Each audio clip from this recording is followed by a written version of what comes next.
আমাৰ helpful helping hand ফাউণ্ডেশ্যনৰ যোগেদি মহিলাসকলক মই একদম চিধাকৈ কথাখিনি বুজাই দিছোঁ। অকণমান সময় লৈ তেখেত বুজি যাব নহ'লে আৰু তেখেতৰ ডাক্তৰৰ লোক থাকিব, সেইকাৰণে মই যিমান পাৰি সোনকালে মই বুজাই দিম আপোনালোকে খাওঁতে। মানে মই আপোনালোকক দাদাহঁত যেতিয়া আহিছিলোঁ তেতিয়া কৈছিলোঁ যে আমি আচলতে জনগোষ্ঠীয় হিচাপে আগবাঢ়িলে নহ'ব, আমি সকলোকে লৈ সমভাৱে আগুৱাই যাব লাগিব।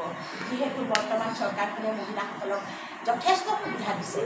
এতিয়া অলপ আগতে সৌ সুবিধা 10,000কৈ প্ৰায়বিলাক মহিলাকে দিলে আপোনালোকে কিমানে পালে কি হ'ল বা হিতাধিকাৰীসকল সকলোকে দিয়াটো সম্ভৱ নহয়, তথাপিও বহুত মহিলাক দিছে। কিন্তু কথাটো হ'ল কি যে কোনে পাব?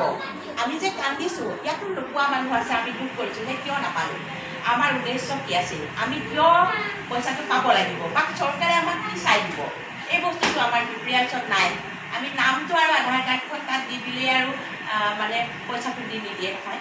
এই সৰু সৰু ভুল কিছুমান যে আমি একো এখন আমাৰ অভিজ্ঞতাই নাই। আমাৰ এখন আমি কোনো এখন চাৰ্টিফিকেট আমি তাত প্ৰডিউচেই কৰা নাই। আমি মেচিন এটাৰ কাৰণে দিছোঁ বিশ্বকৰ্মা আঁচনিত মেচিন এটা লাগে আমাক, কিন্তু এই মেচিনটোৰ কাৰণে এই মোৰ নামটো আৰু আধাৰ কাৰ্ডৰ ফটোখনে দি দিলে মই মেচিনৰ যোগ্য হয় নে নহয় চৰকাৰে কেনেকৈ গম পাব? যদি আমাৰ তাত প্ৰশিক্ষণপ্ৰাপ্ত এখন সুন্দৰ চাৰ্টিফিকেট নাথাকে, কাম শিকা, কাম জনা, সকলোতে সকলো বস্তুৰে প্ৰমাণ লাগিব।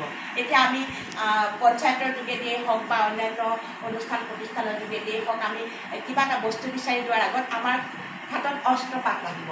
আমি এতিয়া ছাগলী গৰু পালন কৰিব বিচাৰিছোঁ, ছাগলী গৰুৰ কাৰণে আমি টকা 25,000 চৰকাৰৰ পৰা বিচাৰিছোঁ, কিন্তু বিচাৰিলে হ'ব জানো? নহ'ব।